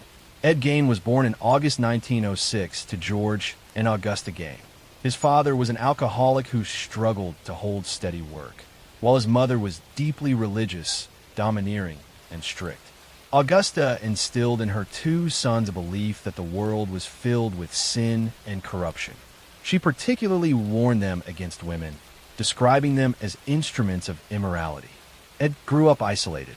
The family rarely allowed social interaction, and the Gain children were discouraged from making friends. As a child, Ed was shy, quiet, and awkward. He was ridiculed by other children at school, which only pushed him further into isolation. His mother's teachings shaped him profoundly. He developed an unhealthy attachment to Augusta, viewing her as the only pure and trustworthy person in the world. This dependence would define his entire life. In 1940, Ed's father died, leaving the family to survive on farm income. Soon after, his older brother Henry began expressing doubts about their mother's strict worldview. Henry worried about Ed's unhealthy devotion to Augusta, but in 1944 Henry died in a suspicious fire while working on the family property. Although the official cause was listed as asphyxiation, investigators quietly noted that the circumstances were odd. Ed reported the fire, and when Henry's body was found, it appeared not badly burned, leading some to wonder if Ed had played a role in his brother's death. After Henry's passing, Ed was left alone with his mother. But only a year later, in 1945, Augusta herself died following a series of strokes. Her death devastated Ed. He had lost the one person who dominated his world and provided structure to his life. Without her guidance, he became reclusive, retreating into the farmhouse that grew increasingly filthy and cluttered. Most rooms were left untouched as shrines to Augusta, kept exactly as she had left them, while Ed confined himself to a few areas filled with debris and decay. It was in this lonely environment that Ed's obsession with death and the human body began to take its most disturbing form. He frequently visited cemeteries at night, digging up recently buried bodies. He removed skin, bones, and organs, taking them back to his farmhouse where he fashioned grotesque trophies. Investigators later discovered masks made of human skin, bowls crafted from skulls, and furniture upholstered with human hides. These creations suggested that Ed was attempting to recreate his mother's presence or even become her by wearing the skin of women he exhumed. For many years, his macabre activities went unnoticed. Plainfield was a small, trusting community, and Ed was seen as odd but harmless. He worked odd jobs, babysat for neighbors, and was known for being polite though strange. That perception changed in November 1957 when Bernice Wardens, the local hardware store owner, disappeared. Her store was found locked with bloodstains on the floor. A receipt showed that Ed Gain had been her last customer that day. Police obtained a search warrant and went to Ed's farmhouse. What they found shocked even the most experienced officers. Inside the house were the remains of Bernice Wardens. Her body had been hung in a shed and gutted like a deer. As investigators searched further, they uncovered the horrific collection of human remains Ed had gathered over the years. Masks of human faces hung on the walls. Chairs were covered in human skin, and boxes contained organs. Some remains were traced back to missing women, though Ed admitted many came from graves he had robbed. The discoveries horrified the public. The idea that a quiet, seemingly harmless neighbor had been committing such grotesque acts shattered the sense of safety in small-town America. Newspapers across the country printed the details, and Ed Gein quickly became infamous. His crimes went beyond murder into a realm of depravity rarely seen. During interrogation, Ed confessed to killing Bernice Wardens and another local woman, tavern owner Mary Hogan, who had vanished in 1954. He also admitted to robbing graves, but claimed he had not killed most of the women whose remains were found in his house. His statements revealed a disturbed mind. He described entering trances when digging up bodies, and he explained how he crafted clothing and masks in an effort to transform himself into his mother. In 1958, Ed Gein was found mentally incompetent to stand trial and was committed to a psychiatric institution. For more than a decade, he remained there until doctors declared him fit for trial. In 1968, he was tried for the murder of Bernice Wardens. He was found guilty but insane, leading to his return to a mental hospital where he spent the remainder of his life. He died in 1984 at the age of 77. The case of Ed Gein left a lasting legacy not only in true crime history, but also in popular culture. His crimes inspired some of the most iconic horror characters in cinema, including Norman Bates in Psycho, Leatherface in the Texas Chainsaw Massacre, and Buffalo Bill in The Silence of the Lambs. His story raised questions about mental illness, isolation, and the dangers of unchecked obsession. For the people of Plainfield, the scars never fully healed. The town became associated with darkness it never asked for. Many locals avoided speaking about Ed Gein for decades, wishing to move past the horror. Yet the farmhouse where he committed his crimes became a site of morbid curiosity until it was eventually burned down. Ed Gein remains a figure of fascination because his crimes blurred the line between reality and nightmare. He was not the typical killer driven by greed or impulse. Instead, he was a man shaped by isolation, dominated by his mother, and consumed by fantasies that grew more grotesque after her death. His actions shock a nation because they revealed what can emerge from loneliness and obsession left unchecked. Even today, his story is studied in criminal psychology as an example of how trauma, control, and mental illness can twist a life into something almost unimaginable. Behind every horror film inspired by his deeds is the reminder that these terrors were once real in a small Wisconsin town where people thought they knew their neighbors. Gary Leon Ridgway was born on February 18, 1949, in Salt Lake City, Utah. He was the second of 3 sons in a working-class family. His father, Thomas Ridgway, worked as a bus driver, while his mother, Mary, was a retail sales clerk.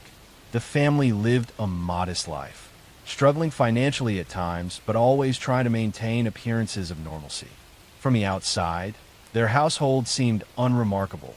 Yet within its walls lay tensions and patterns of dysfunction that would later be seen as critical to the making of a killer. As a child, Gary was shy and slow to develop academically. He struggled with reading comprehension and was held back in school more than once. Teachers noticed that he seemed detached, often staring off or failing to grasp lessons. His classmates sometimes mocked him for his lack of intelligence, and he grew up with a deep sense of inferiority.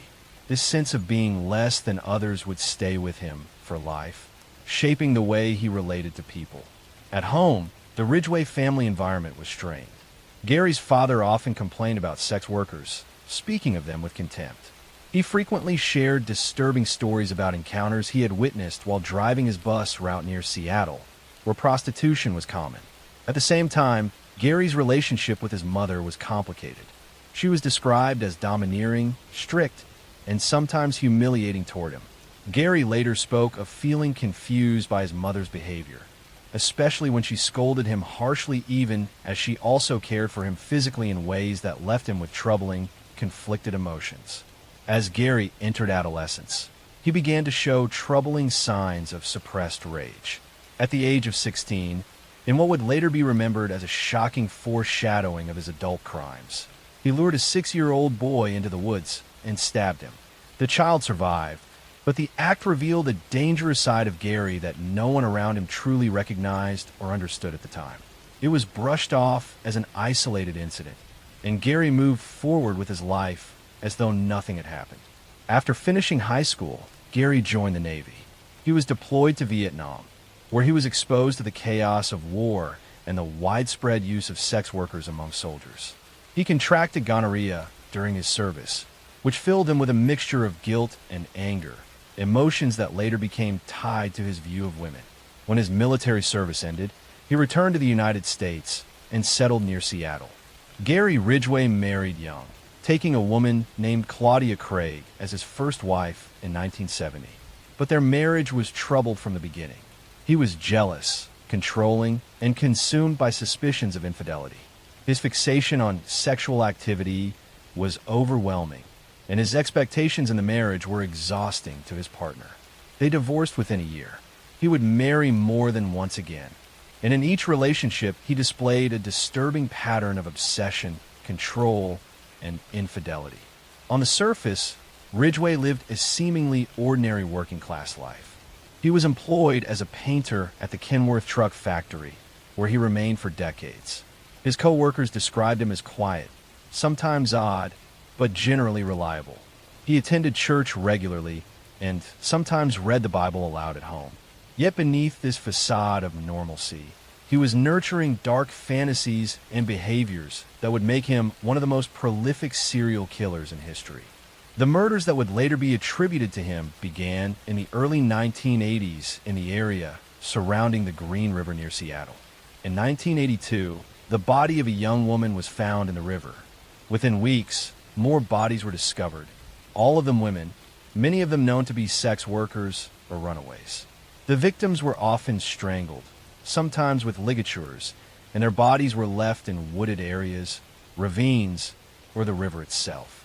The pattern became clear to investigators. They were dealing with a serial killer who targeted vulnerable women, lured them to his vehicle, murdered them, and then disposed of their bodies in clusters across the landscape. The press soon dubbed him the Green River Killer, a name that would haunt the Pacific Northwest for decades. The investigation quickly became one of the largest in American history.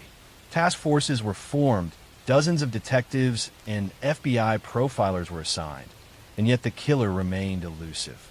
Ridgway himself was interviewed as early as 1983. He admitted to knowing some of the victims and to picking up sex workers, but he was calm, cooperative, and passed a polygraph test. Without concrete evidence, the investigators let him go. Meanwhile, the bodies continued to accumulate. Throughout the 1980s, women kept vanishing from the Seattle area, many of them last seen near Pacific Highway South, a stretch of road notorious for prostitution. Their remains were later found in clusters in wooded dumping sites that Ridgway returned to more than once. He often revisited the corpses to perform acts of necrophilia, an element of his crimes that remained hidden until his eventual confessions. For years, the task force chased leads, investigated suspects, and tried new forensic methods. Among those who assisted was Robert Keppel, a detective who had previously investigated Ted Bundy. Bundy himself, sitting on death row in Florida at the time, even offered to help profile the Green River Killer. Bundy suggested that the killer likely revisited the bodies and that he chose vulnerable women because he knew their disappearances would draw less attention. At the time, investigators considered Bundy's insights, but still lacked the evidence to make an arrest. Ridgway's double life continued into the 1990s. He remarried, held his job steadily, and maintained a bland suburban existence. Neighbors described him as unremarkable, sometimes friendly, sometimes odd. Few suspected that the quiet man who mowed his lawn and attended barbecues was hiding the darkest of secrets. The break in the case came with the advancement of DNA technology. In the late 1990s and early 2000s, samples that had been preserved from the victims were tested using new methods. Semen found on several victims was matched conclusively to Gary Ridgway. In 2001, nearly 2 decades after the first murders, Ridgway was finally arrested. The arrest shocked those who knew him. Many could not reconcile the ordinary factory worker with the monstrous crimes. In custody, Ridgway eventually confessed to an astonishing number of murders. He admitted to killing at least 70 women, though he was only formally convicted of 49. His confessions revealed chilling details. He spoke matter-of-factly, with no visible remorse, explaining how he chose women he thought no one would miss, how he strangled them in his truck or home, and how he returned to their bodies long after their deaths. In 2003, Ridgway accepted a plea bargain that spared him the death penalty in exchange for full cooperation. He led investigators to previously undiscovered remains and described his methods in cold detail. The families of the victims attended hearings, listening as he recounted the deaths of their loved ones. For many, it was a devastating experience, but it also brought answers after decades of uncertainty. Ridgway was sentenced to life in prison without parole, serving his time at the Washington State Penitentiary. He remains there to this day, one of the most prolific serial killers in United States history. Story 2. John Wayne Gacy was born on March 17, 1942, in Chicago, Illinois, into a blue-collar family of Polish and Danish descent. His father, John Stanley Gacy, was a World War I veteran and auto repair machinist who carried the scars of alcoholism and a violent temper. His mother, Marion, was described as a kind and protective woman who tried to shield her children from the worst of their father's anger. John Wayne, known in the family simply as Johnny, was the second of 3 children, with 2 sisters who were close to him throughout his life. From an early age, Gacy's relationship with his father was one of fear and disappointment. The elder Gacy often belittled his son, calling him weak and stupid, mocking him for not being athletic, and sometimes beating him for minor infractions. Johnny longed for approval that never came. Even as he grew older and achieved small successes, his father dismissed him. His mother, on the other hand, offered him compassion and defended him from his father's abuse. But this only deepened the wedge between father and son. As a boy, Gacy suffered from health problems. He experienced fainting spells and was later diagnosed with a congenital heart condition that limited his ability to participate in sports. This weakness made him a target of bullying from peers and further scorn from his father, who saw physical strength as a mark of manhood.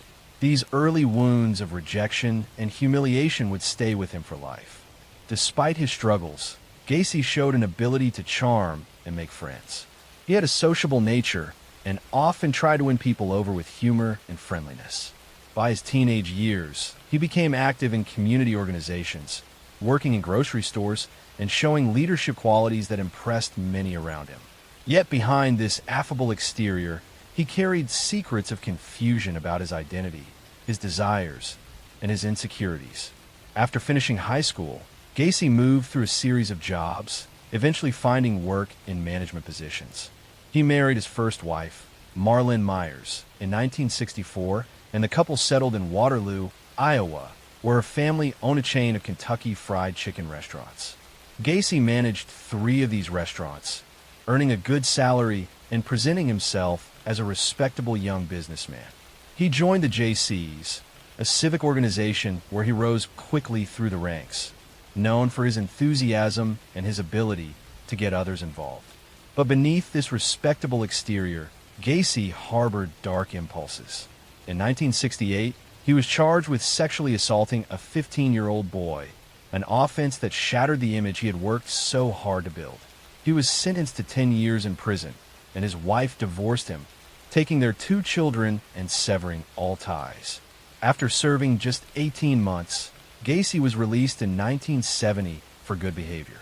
He returned to Chicago, determined to rebuild his life, but the seeds of his future crimes had already been planted. Back in Chicago, Gacy reinvented himself. He started a successful construction business, PDM Contractors, which specialized in painting, decorating, and maintenance. He remarried, this time to a woman named Carol Hoff, a divorced mother with 2 daughters. They moved into a house on Somerdale Avenue in Norwood Park, a quiet suburban neighborhood. To his neighbors, Gacy appeared to be a model citizen. He hosted parties, often cooking elaborate meals, and became involved in local Democratic Party politics. One of Gacy's most unusual hobbies was performing as a clown. He created two characters, Pogo the Clown and Patches the Clown, sewing the costumes himself and painting his own face. He entertained children at hospitals, charity events, and parades, earning him the nickname the Killer Clown in later years. To those who saw him perform, he seemed harmless, even joyful. Yet this persona masked the terrifying reality of what was happening inside his home. Throughout the 1970s, young men and boys began disappearing in the Chicago area. Many of them were runaways, drifters, or youth-seeking work. Gacy often lured them with promises of construction jobs or money. Some he picked up hitchhiking, others he met at bus stations or on the street. Once inside his home, he would offer them alcohol or show them a trick involving handcuffs, claiming he could demonstrate how to escape. When they were restrained, he revealed his true intentions. He assaulted them, strangled them, and disposed of their bodies. The sheer number of victims is staggering. Over the years, Gacy murdered at least 33 young men and boys. He buried most of them in the crawl space beneath his house, layering the bodies in trenches that he dug himself. Others were disposed of in the nearby Des Plaines River. His ability to maintain his public image while committing these crimes is one of the most disturbing aspects of his story. Suspicion grew slowly. Some families of the missing reported seeing their sons last with Gacy, and rumors circulated. In 1978, the disappearance of 15-year-old Robert Piest became the turning point. Piest was last seen at a pharmacy where Gacy had offered him a job. When he failed to return home, his parents alerted the police, who quickly connected his disappearance to Gacy. A surveillance operation was launched. Detectives followed Gacy, noting his erratic behavior and eventually obtaining a search warrant for his home. What they discovered shocked them. The smell of decomposition in the house was overwhelming. In the crawl space, they began to find bodies, one after another, buried in the earth. The scale of the crime was almost beyond comprehension. Gacy was arrested in December 1978. During questioning, he confessed in chilling detail to the murders. He spoke casually of how he killed the boys, describing them as if they were objects rather than human beings. The trial began in 1980 and lasted for weeks. The prosecution presented overwhelming evidence, while the defense tried to argue insanity. But the jury was unmoved. Gacy was found guilty of 33 murders, the largest number attributed to one person in United States history at that time. He was sentenced to death. For years, he lived on death row at Menard Correctional Center, appealing his sentence and maintaining at times that he was innocent, at other times admitting to the crimes. He became a notorious figure, even creating paintings that were sold for high prices by collectors morbidly fascinated with him. On May 10th, 1994, John Wayne Gacy was executed by lethal injection. Crowds gathered outside the prison, some celebrating, others reflecting on the horror of his crimes. His last words were dismissive, showing no remorse for the lives he had taken. The legacy of John Wayne Gacy's crimes left a deep scar on the Chicago community and the families of his victims. His ability to live a double life, to be a businessman, a community volunteer, and a clown who entertained children, while at the same time burying dozens of bodies beneath his home, remains one of the most chilling examples of hidden evil. His case also led to greater awareness of the need for better investigations into missing persons, especially those from vulnerable groups. Story 3. The story of Peter Sutcliffe, later known to the world as the Yorkshire Ripper, begins in a quiet and ordinary setting, one that gave little hint of the darkness that would one day emerge. Born in Bingley, West Yorkshire, in 1946, Sutcliffe grew up in a working-class family in post-war England. His early life was marked by a somewhat withdrawn personality, a boy who seemed more comfortable in solitude than in crowds. Teachers and peers noticed that he was shy and sometimes awkward, but there was little outward sign of what was to come. The landscape of his childhood was one of smoky industrial towns, strict social structures, and families trying to rebuild their lives in the aftermath of war. As Sutcliffe grew older, Those who knew him recalled a young man who seemed caught between the ordinary expectations of life and a deeper sense of disconnection. He worked various jobs, including in a factory and later as a truck driver, but he never seemed to settle. His relationships were strained, though he eventually married Sonia Surma in 1974, a woman who would remain by his side through much of the turmoil that was to follow. Their marriage was unusual, marked by long separations and a lack of intimacy, which only deepened Sutcliffe's sense of isolation. The crimes that would bring his name into infamy began in the mid-1970s. Between 1975 and 1980, women in the north of England began to be attacked with shocking brutality. Many were sex workers, living vulnerable lives on the margins of society. Others were simply ordinary women going about their daily routines. The killings were marked by a distinctive pattern, with the use of a hammer and a sharpened instrument that inflicted terrible injuries. The attacks were sudden, frenzied, and deeply violent, leaving behind scenes of horror that confounded the police and terrified the public. The press quickly seized upon the fear, labeling the unknown killer the Yorkshire Ripper, an echo of the Victorian-era Jack the Ripper murders in London. The name stuck, and with it came a wave of public panic. Women across the north of England lived under a shadow of dread, avoiding nighttime travel, staying in groups, and fearing the possibility that the next victim could be anyone. The climate of fear grew so severe that it reshaped social life, particularly for women, and placed immense pressure on law enforcement to find the culprit. The investigation, however, was plagued by mistakes. The West Yorkshire Police launched one of the largest manhunts in British history, interviewing thousands of men, compiling endless files of information, and struggling under the weight of both public expectation and their own internal errors. A major setback came in the form of the so-called Wearside Jack hoax. A man with a strong Sunderland accent sent letters and tapes to the police claiming to be the killer. The police, convinced of the authenticity of the recordings, diverted significant resources to focus on suspects with similar accents. In reality, the letters and tapes were fraudulent, later proven to have been sent by John Samuel Humble, a man with no connection to the actual murders. This misdirection allowed Sutcliffe to continue his killings while the investigation drifted off course. By the end of the decade, the list of victims had grown.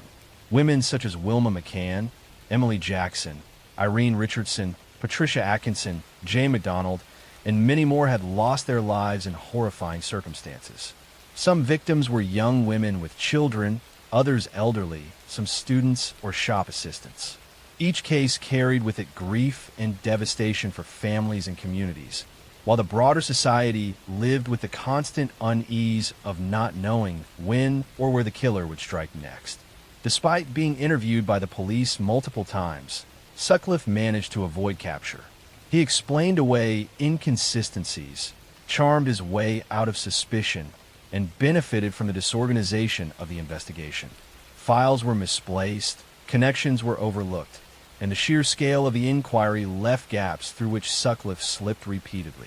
The frustration of the detectives mounted, and the anger of the public grew.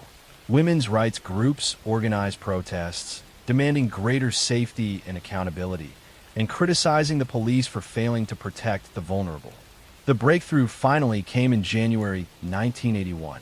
Sutcliffe was arrested in Sheffield after police officers noticed false number plates on his car. Inside the vehicle, they discovered tools that connected him to the series of murders.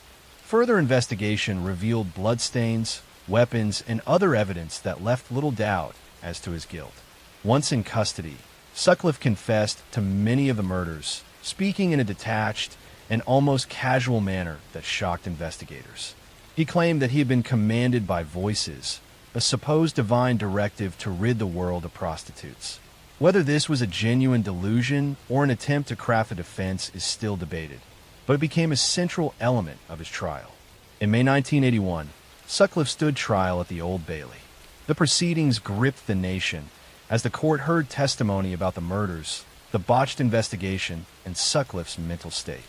His defense argued diminished responsibility, claiming he suffered from paranoid schizophrenia. However, the jury rejected this, and Sutcliffe was convicted of 13 counts of murder and 7 counts of attempted murder. He was sentenced to 20 concurrent life terms in prison, a sentence later upgraded to a whole life tariff, ensuring that he would never be released. The aftermath of the case left lasting scars on British society. Families of the victims struggled with grief for decades, while the surviving victims bore the trauma of their attacks. The failures of the police investigation led to a major public inquiry, which criticized the West Yorkshire police for their mishandling of the case and recommended sweeping reforms. The Wearside Jack hoaxer was eventually unmasked and imprisoned years later, adding another tragic dimension to the story of misdirection and lost lives. Sutcliffe himself spent the rest of his life in custody, moving between prisons and psychiatric facilities. He was attacked several times by fellow inmates and lived under heavy guard. His health declined in later years, and he died in 2020 after contracting COVID-19, bringing an end to the life of a man whose crimes had cast a shadow over an entire generation. The story of the Yorkshire Ripper remains one of the most haunting chapters in British criminal history. It is a tale not only of violence and cruelty, but also of systemic failure, public fear, and the resilience of those who demanded justice.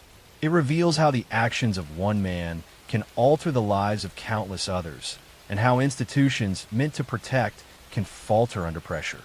For decades, it has served as a cautionary reminder of the need for vigilance, fairness, and the protection of society's most vulnerable. Story 4. The story of Richard Ramirez, who would become infamously known as the Night Stalker, begins far from the bright lights of Los Angeles, in El Paso, Texas, where he was born in February 1960. He grew up in a troubled household, the youngest of 5 children in a working-class Mexican-American family. His father was strict and often abusive, and young Richard, called Richie by his family, began spending long hours away from home to avoid conflict. He slept in cemeteries as a child, he wandered the streets at night, and he grew up surrounded by influences that were anything but stable. From an early age, Ramirez was exposed to violence and darkness that would shape him forever. His older cousin, Miguel, was a Vietnam veteran who returned from the war with photographs of atrocities and stories of brutality. Miguel would show these images to the impressionable boy and brag about acts of violence he committed overseas. Even more horrifying, Miguel once shot his wife in front of Richard, an act of domestic murder that Ramirez witnessed firsthand as a teenager. This exposure to blood and death left a deep imprint. Ramirez's adolescence spiraled further into delinquency. He experimented with drugs, including LSD, and developed a fascination with Satanism, black magic, and horror. He idolized serial killers and murderers, studying their crimes as if they were role models. By his late teens, he was committing burglaries, drifting between jobs, and spending nights wandering city streets. Eventually, he left Texas for California, where the anonymity of Los Angeles provided the perfect landscape for his descent into crime. The wave of violence that earned him his place in history began in 1984.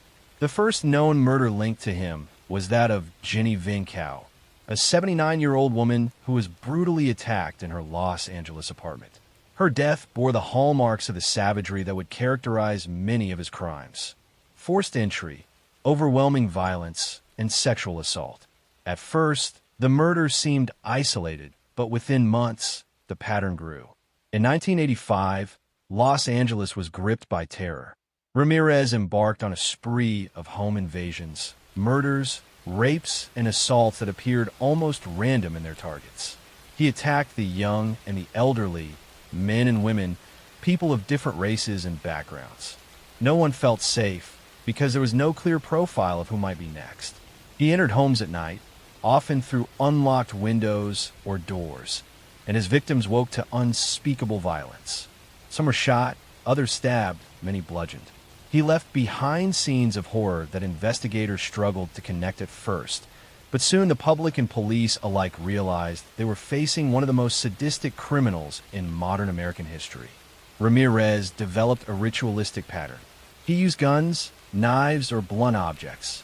He often assaulted women sexually, sometimes in front of their partners or children. He forced his victims to swear to Satan, leaving behind pentagrams drawn in lipstick or carved into skin.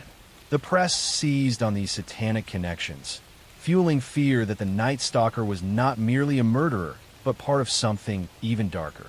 The city of Los Angeles descended into paranoia. Hardware stores sold out of locks and guns. People double-bolted doors, installed alarms, and slept with weapons nearby. The heat of the summer in 1985 made this even more difficult, as residents kept their windows closed in fear. Every creak of the night became a cause for panic. The randomness of Ramirez's targets made him particularly terrifying. Unlike other killers who focused on specific types of victims, Ramirez struck without pattern, so no one felt safe. The police worked tirelessly, but Ramirez proved elusive. He used stolen cars, switched weapons, and left behind little that could lead directly to him. He killed in Los Angeles, but also traveled north to San Francisco, committing murders there as well, widening the scope of the hunt. A breakthrough came when a fingerprint lifted from a stolen car matched Richard Ramirez, whose criminal record included prior arrests. His face was soon plastered across newspapers and television screens, and the entire state knew his name. The capture of Richard Ramirez was almost cinematic in its drama.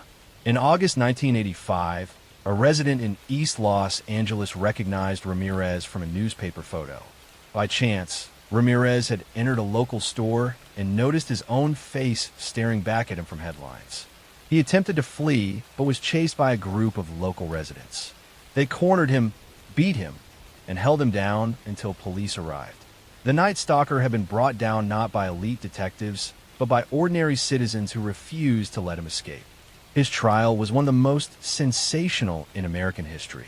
Beginning in 1989, it stretched on for months, marked by shocking testimony, graphic evidence, and Ramirez's own disturbing behavior. He frequently flashed a pentagram drawn on his hand, shouted "Hail Satan" in court, and showed no remorse. His demeanor made him both feared and strangely idolized. Some followers wrote him love letters and attended his trial, drawn to his image as a dark antihero. But for the families of his victims, the trial was an agonizing ordeal, forcing them to relive the horrors inflicted by a man who seemed to revel in their pain.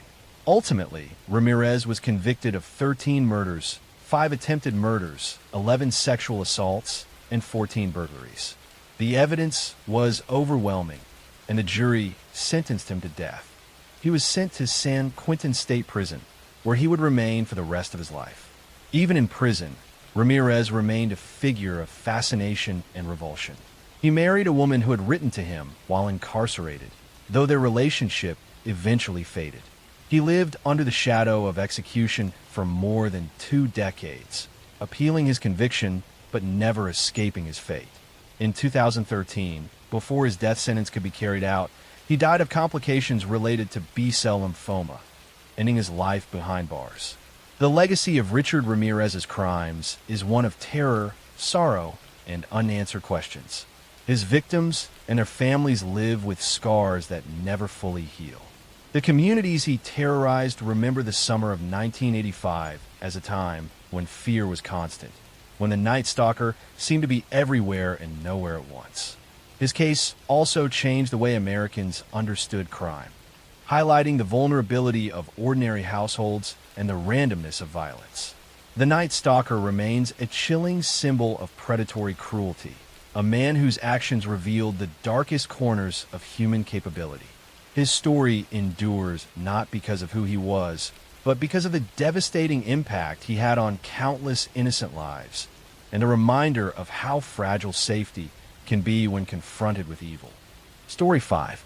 The story of Dennis Lynn Rader, who became known to the world as the BTK Killer, begins in the small city of Wichita, Kansas, a place that for many years felt far removed from the kind of horrors that would eventually unfold there. Dennis Rader was born in March of 1945 in the tiny community of Pittsburgh, Kansas, before his family eventually moved to Wichita. From the outside, he seemed to grow up in an ordinary Midwestern household, with both parents working hard to provide for their children. Yet even in his childhood, troubling patterns began to emerge.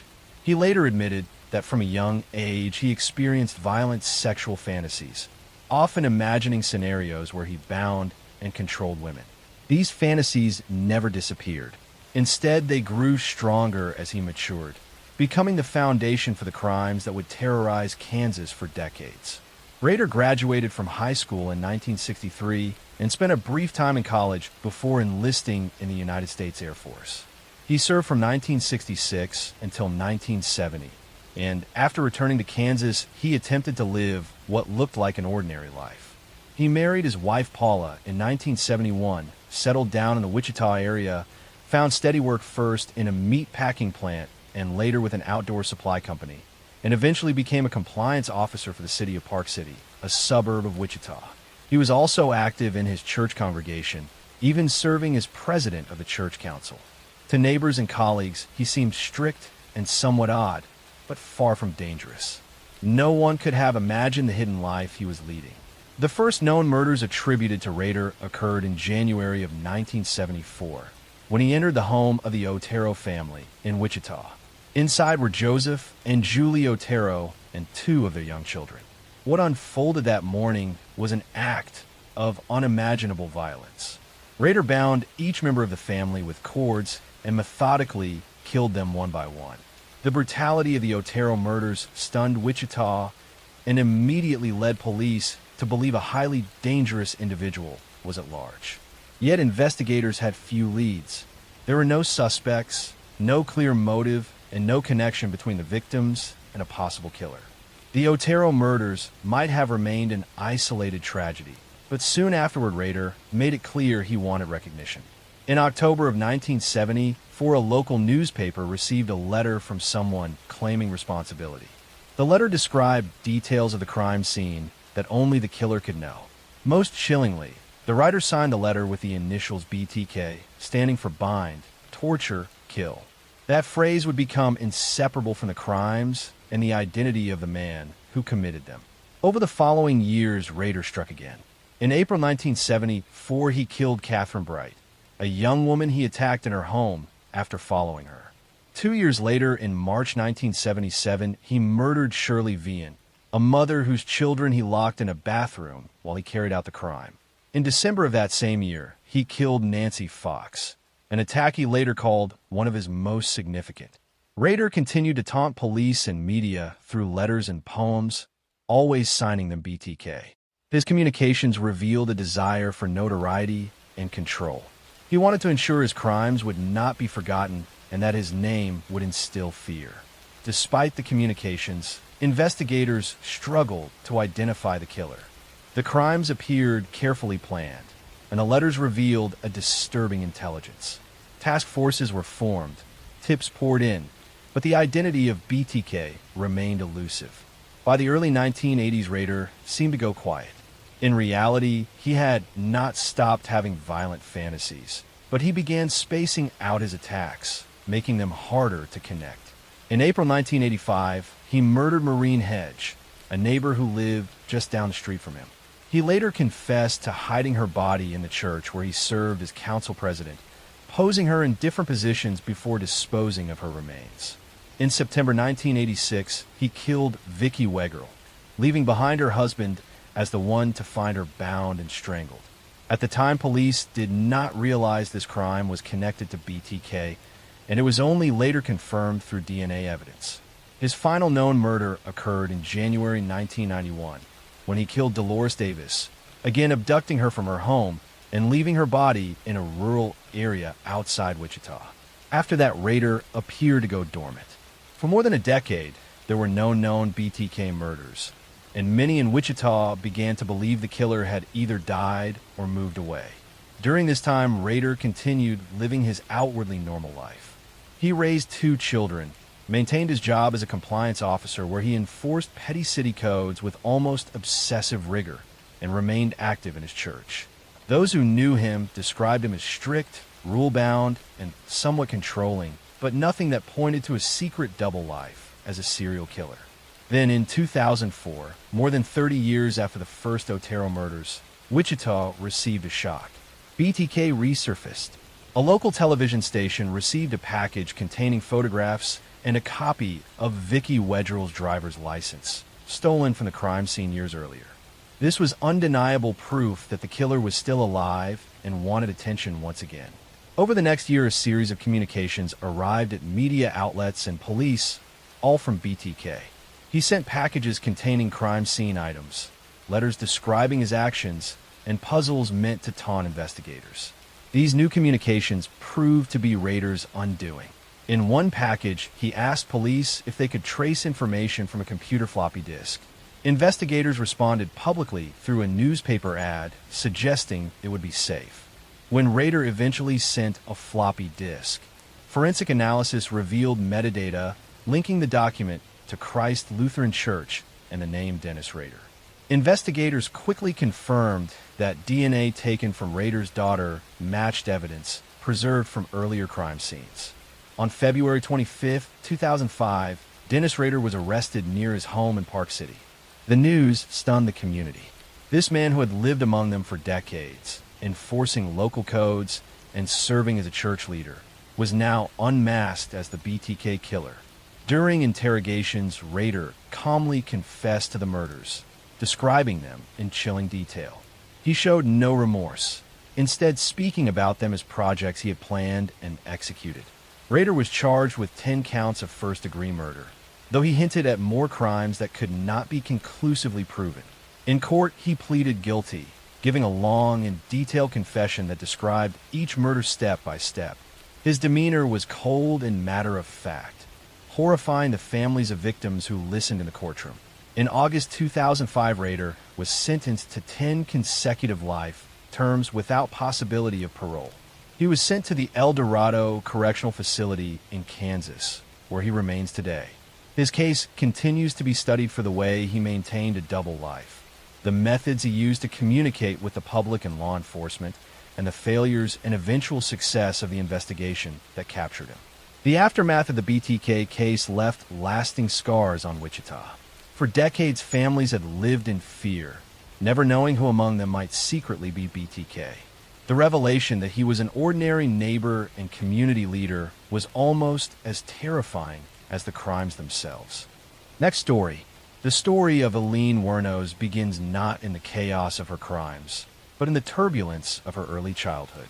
She was born in February 1956 in Rochester, Michigan, to a teenage mother and a father who would never play a role in her life. Her father was a convicted child molester who ended up in prison, later taking his own life, and her mother abandoned Eileen and her brother when Eileen was only a toddler.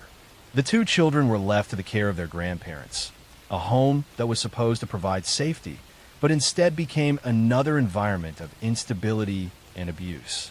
Eileen's grandfather was a violent man, and her grandmother struggled with alcoholism.